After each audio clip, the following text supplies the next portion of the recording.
ধর্ম যখন বিজ্ঞানকে বলে রাস্তা ছাড়ো,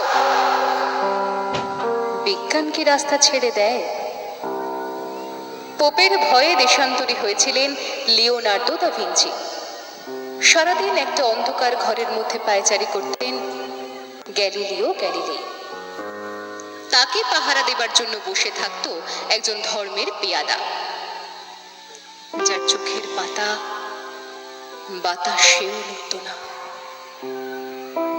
বিজ্ঞান কি তখন থেমেছিল?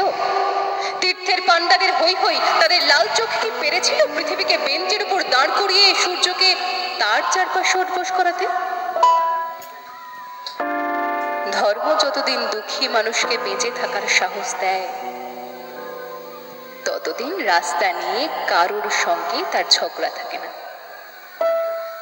রাস্তা কারো একার নয়, বরং তাকেই একদিন রাস্তা ছাড়তে হয় যার স্পর্ধা আকাশ ছুঁয়ে যায়।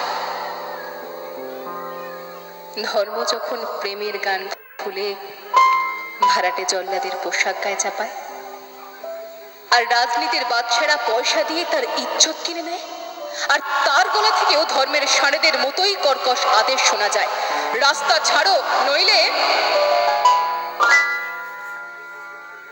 পৃথিবীর কালো সাদা হলুদ মানুষের গান, তাদের স্বপ্ন এক মুহূর্তে সেই চিৎকার শুনে থমকে তাকায়।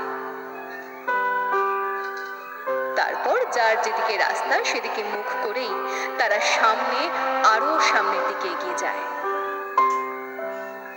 কেউ কারোকে রাস্তা ছেড়ে দেয় না।